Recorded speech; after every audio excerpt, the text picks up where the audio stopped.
All right, so we're back. We were talking about forefathers there in the country. Hmm. So, I think that, I have some concerns about the next generation coming up. But, and I have if somebody comes and tells me that, my business it may be threatened by a new president and the things that they want to do, that if it's bad enough where a sponsor is going to come to you and tell you that, hey, things might change in the next couple of years, So Right, right. it must be, Yeah, it must be bad enough that they had a meeting about that. So yeah, that's pretty serious. I gave you a guy named Trey Gowdy to look at. What do you think about old Trey? Well, you ever heard the phrase a dog with a bone? You think so? I think fucking Trey Gowdy's like my new fucking hero. Well, I'm not saying it in a negative way. I'm saying that he's got that bone and he ain't gonna let it go. The If you, bone, of course, being Benghazi and Hillary Clinton. no, that's not all he just. I think I literally think No, but so. that's the big thing right now. It is a big thing. So if everybody doesn't know, Trey Gowdy is a House of Representative member from South Carolina, and he is a I don't know if you want to say retired, but he used to be a district attorney and a defense attorney. So that's the kind of background this guy has. And if you ever Yeah, see yeah. Well, Trey Gowdy, like you should just Google Trey Gowdy, like Trey Gowdy fucking unravels Hillary Clinton. Like that's all you need to Google. And then you just have fucking hours of fucking footage to watch. oh, yeah. Well, he's a lawyer. You know what I Yes, mean? Like very much a he's lawyer. true. He's truly prosecuting her without it Yes, being a prosecution. yes, he is. He's had Loretta Lynch up above. He's done the same kind of questioning about her. Oh, He yeah. He basically called skewered her a Black Lives liar. Matter. He basically called her a liar in the house. So like to Hmm. her face. But it's there's a guy, I can't remember his name. He's like he must be like in love with Trey Gowdy. His YouTube channel is just full of his videos. And he has this thing like there's a lot of us like my friends and people here that help do the show. We talk about when people get pissed. We call it this guy always puts up like on his video when Trey's about to go on a rant. They call it Trey Gowdy mode engaged. Like so, so now with like people like when we get in when I talk to some of my friends, I'm like, oh, he's about to go Trey Gowdy on your ass. Like, he like in the most calmest ways calls you a fucking dipshit without actually saying that, and that's just what a lawyer does. So Yeah. Oh, yeah. Definitely. I mean, he's brought like a courtroom procedure to all the investigations and things that are going on. And to his credit, I think I don't feel like he just personally tries to attack people. I think he just goes after the truth. I think so too. I think that's like a fair thing about him is that he does he asks a lot he doesn't ask unrealistic questions. Now he may ask questions that make you look stupid, but that's because maybe you've given a stupid answer and he wants you to elaborate. You know, Right. Right. Definitely. he asked a question the other day that reminded me of something in the Bill Clinton when Bill Clinton did the famously, what is here? Isn't here just there without a T? Like Trey asked the question kind of like that the other day. This guy said something. What was it? It was something to do with a report on Benghazi, and he asked him like, "What dissolution mean?" Or dissolve. He's like, "What does dissolve mean to you?" And the guy like says something, and he's like, "Well, hold up. Like 10 seconds ago, you didn't say that." Like, So what does Right. the word mean to you? He asks. So I think he does. He breaks it down to like very basic questions, and then procures to get it, to get an answer out of you. But these people are, these are they're almost like court hearings, but they're Senate meetings where they're being investigated for these things. So they're Right. under oath. The Loretta Lynch one was the fucking best one. He just like, she fell the fuck apart, and it was just awesome because she's a fucking bold faced liar. Well, you have to wonder how long Hillary's going to be able to continue skating on her answers. Yeah, yeah. You know, because he asks like poignant questions that she works to like circle jerk around. Well, I think that with the latest news, I won't mention the website, but a website that I frequent had that, one of the top things on the page was, the indictments are coming, and goddamn it, if they don't come, this like the FBI cannot fucking dance around it again. There's no fucking way they can do that again. I think that this new guy, I can't remember his name. There's a new guy that's like leading off the charge with the FBI. I think if they try to do any kind of fuckery, you're gonna see a lot of top level people in the FBI get the fucking axe. So it's not Comey anymore. What is that? His name? What's Comey's first name? James Comey. James. No, it's what the fuck is it? Let me see if I can find who it was. But he had some fucking speech the other day that was just. It was basically like, if you don't have your shit together, you're gonna get fucked. Let's see if I can find this kid's name. Let's see.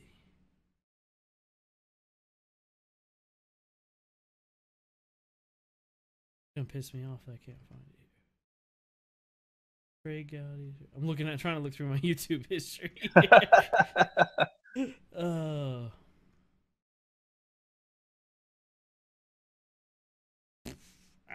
don't fucking know. It doesn't matter. This guy, I'll have it here soon. Yeah, there's a new guy that's leading this charge off that I don't think he's gonna take any kind of bullshit from anybody. I just don't think so. His name is Steve something or another. Yeah. I think that I don't he's know. Everything I pull up still shows Comey. I don't know that he's in charge of the investigation. I think he's involved with the FBI somehow. But, I like Trey. Like, Trey is a fucking awesome dude. I think that I really don't want him to get I almost like don't want him to get elected again because I want him to get on some kind of show where he can just talk shit about people. Become a commentator? Yes. Like, I don't know, I feel like he has a pretty big approval rating in South Carolina, so I find it hard to believe he would not get reelected. Oh, he's like Lindsey Graham. He's just gonna get reelected. Yeah. I think he's even married to like a Miss South Carolina. So even his wife's like. He's a fucking good-looking dude. He really is, in the non-gayest way I can say that. Well, I mean, if you want to be a little gay for Trey, it's okay. It's his campaign slogan. A little gay for Trey. Another guy. So, do you know about this guy named Milo Yiannopoulos? Do you know who I'm talking about? Mm-mm. The editor from Breitbart News. No. All right, so let me put this. Let me tell you about this guy, and then you tell me what political affiliation you think he is. This will be a fucking awesome test. So it's a young guy. He's 33 years old. He's born in Greece. Breitbart News editor now because the dude that started Breitbart, he's dead. So he went to. I think he's lived in England forever now, but now he lives in the U.S. He is a raging homosexual. Like just a flamboyant one, and he likes all the shit that he loves. I think he lives out in California. So everything you say is liberal. So if I were to guess party lines, I'd say affiliation would be Democratic. Yeah, he's not. He's a huge conservative. Motherfucker loves Trump. Like because he's fiscally conservative, then. Because nothing else makes sense. No, he's just a fucking huge conservative. Like he really is. So you should go Google him now. Like, look him up on your computer there. Milo Yiannopoulos. He has a lot of shows. Like, he has his own show, like internet show, kind of like this. But he's a raging homosexual, and I don't have any problem with that. But everything about him screams that he's going to be a liberal, and he just fucking loves Trump. He's just eats Trump for breakfast, lunch, and dinner. But that's because he's got like a bright blonde hair. Oh god, yeah. He dresses. He like cross dresses at the. So right now he's on this huge. I don't know if the tour's over or not, but he went on this tour, where to a bunch of colleges, major colleges across the U.S., and speaking about young conservatives and the bullshit that's trying to be impressed upon them, what his views are. I like a lot of. So that's what you should go this week. You should look at a lot of stuff that he does. Go back and watch some things, read about, Breitbart is Yeah. fucking a huge conservative website. We So won't go too much into. he's a Catholic, so it makes sense that he'd be conservative. Yeah, but it's because he's, and that's the other thing. Republicans have no idea what to fucking do about this guy. They're like, here's this guy that's on our side, but he doesn't fit the profile. He doesn't fit the profile, and and nobody wants to piss this guy off. Like, he's like how Trey is. He's very like he will not talk about something that he doesn't know about. Does that make sense? Yeah, So if you're gonna argue with this guy, you better come correct, and you better have done your fucking homework, because if not, he's gonna get a new asshole. Like, right.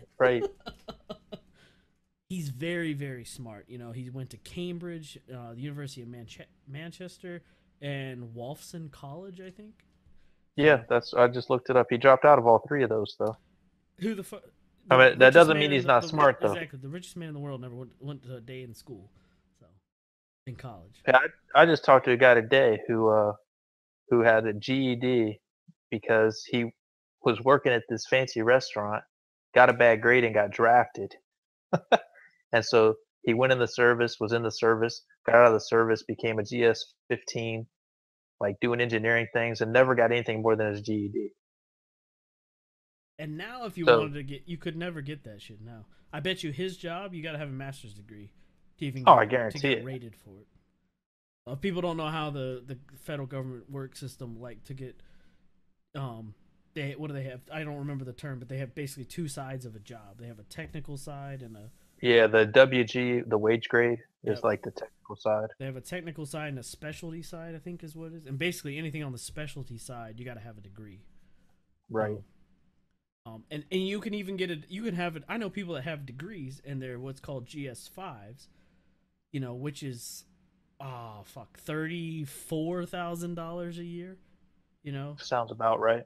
And versus, a GS, what I think a 13 is a 15 the max now before you go to SNS. Yeah, 15's the top. Yeah. So 15 I think is what $138,000. Something like that. I think it's around 115 at entry level. So, and then in each one of those grades, you have steps. So every year that you're in that job. So if you start out as a GS5, next year you're going to be a GS5 step 2 because you spent a year. And then 3, and then but if you get promote, like say you apply for, and there's no getting, like, unless the job comes with, built-in tiers, like say you get a job, say you get a job for doing accounting, and it's what's called a GS 579 or 5711. So there'll be set times you have to do GS5 for so many years, and then you automatically get promoted to a 7, GS7, and then the same thing, so many years, and then you get an 11 out of it. But if you don't get in a job like that, you have to literally like promote yourself. You have to like go get another job, to move up. And you can't go from like a GS5 to a GS9 unless you have some kind of background or degree that qualifies you for that. It's a hard, you have to get rated. Hard and like very bureaucratic level, like ladder to climb. But you can. I've watched people climb it. I watch people that. This is my big, and I'll say this. I'll just go on a rant real quick about it.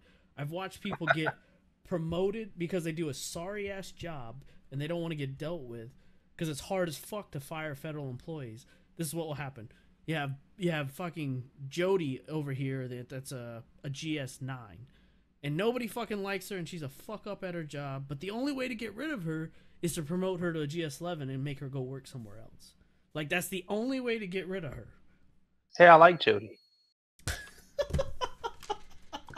The fuck did she do to you? I don't know.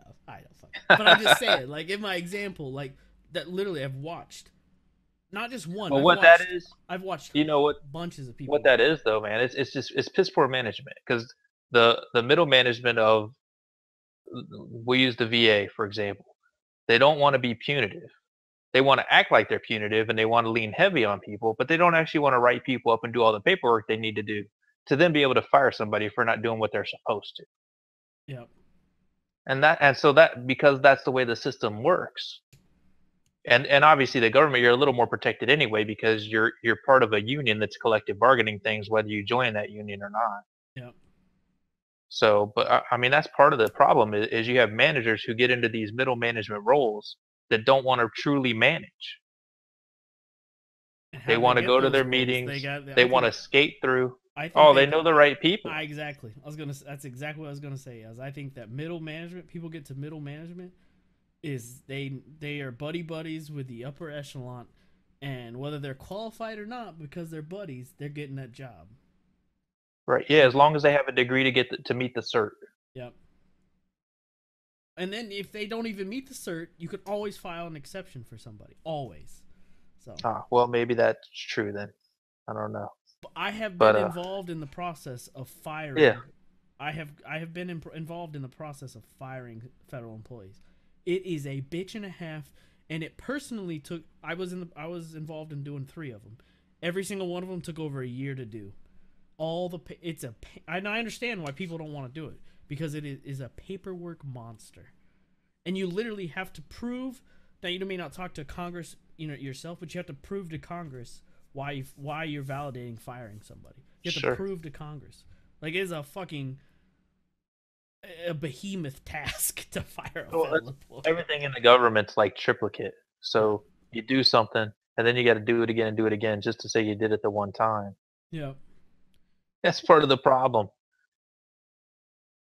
it is. It is. And that's one of the good things about getting a government job, a federal government job, is that people literally, if you get a GS7 job, you can stay in that job for 30 years. That's your job. That's what's happened. Like, they've hired you, and you are entitled to stay in that job for up to 30 years. True. That's a lot of and like, to me, like, when people think about that, that's a lot of stability. That's this pit. There may be a boring ass job, but hey, it's a guaranteed job for a long fucking time. That's true. I think there's pressure though to try to, at least I've encountered. There's pressure to try to force you to want to do more and get out of that job. Like I agree. every year you have a review, and you're supposed to tell them all these new things you want to do for the next year. Yep.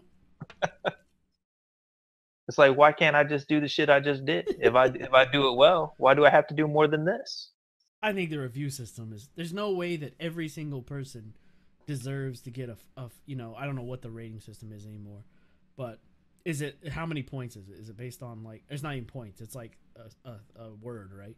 Like, good, Oh yeah, bad, it's outstanding. what is it? Yeah, it's outstanding, excellent. Uh, what is it? I've only ever been an outstanding person, so Well, fuck you. it's hard for me to look at things lower than that. No, that's what I got on my reviews. But okay, so when I worked for the VA, I worked for the VA as an accountant, and there was 3 people that we all, like, in my department, that we all reported to the same person, and we all have the same job description. To me, there's no way that we're all outstandings. That's impossible to me. It's highly unlikely. There's got to be somebody. I think you can only, in the military is like this now. It didn't used to be, but say in the military, I remember at one point I had 12 people that I supervised, which is a nightmare.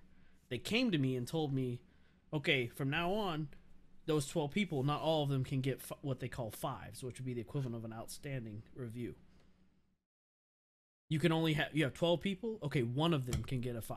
The rest of them can get 4s and belows, and that affects them when it comes time for promotion, because promotion is based on points. And on that, when you get your annual review like that, that 5 is worth 5 extra points on your review. Well, here's the bullshit part about that. What if 6 of them are 5s? There's no way I don't think 6 of them can be 5s. Let's say 3 of them are 5s. I can only see how if you're judging a group of people, only one of them can be the best. That's what I think. I only think. But is 5 only the best, or is 5 mean that they're just exceeding what their position's expectations are and doing such a good job at what their job is that they're a 5 at it? So when you rate people in the military, as a supervisor, if you have more than one, only one of them on what the criteria can be the best of the best.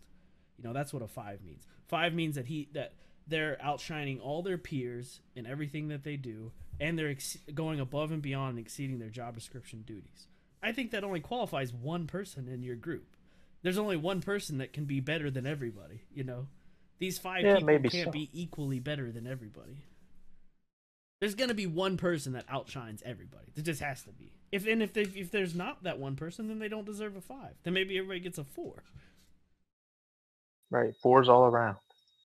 But that fucked a lot of people when they changed that system. A lot of people didn't get promoted the next like promotion cycle because of that. Well, that's why they did it. Oh yeah, exactly. That's why they did. Yeah. Budgetary constraint. So, and it was this, Just like so hey, when I was an it's like accountant, Wu-Tang said. What's that? Cash rules everything around me. That's right. Diversify your bonds. So when I worked for the VA, all of us got outstandings, and I knew, like, I personally thought I was doing the best job there, but I may not have been. I thought I deserved an outstanding, but this other person that I worked with definitely was not an outstanding employee. There was nothing wrong with them, but they were doing the bare minimum to get by, and I was I was appalled. You mean at the VA now? Yes. Okay. I was appalled that I was in the same category as this person. It made me feel like, it made it feel less to me that I got an outstanding because the person next to me was doing half of what I was doing and got the same thing. I was severely maybe pissed they off. spent more time on their knees. I guess they could have. You know what I mean? You never know what kind of behind the scenes transactions are occurring. I definitely was not a dick sucker there. I was completely like go against the grain. If somebody didn't agree with me, or if I didn't agree with somebody, I'd tell them exactly why, and I'd be open. I'd tell them, I'm open to being wrong, but I'm gonna tell you why I think I'm right. Did that work well for you? It pissed a lot of people off, but that's how I ruled my military career too. Well, it makes you feel better. It hasn't worked that well for me either. But I'm objectionable to things, and I provide all this rationale to not do something, and offer an alternative which makes more sense. And then we do the first thing that I had all the rationale not to do. My conclusion when I was done with the federal government was, if it makes sense, we're not doing that. We're doing the opposite of that. So. Right. Based on the numbers of something. Like there's some statistical number somewhere that says you should do whatever this make-believe thing is, rather than what the reality of what's in front of you presents. Yep. We got to take a break here, and we'll be right back.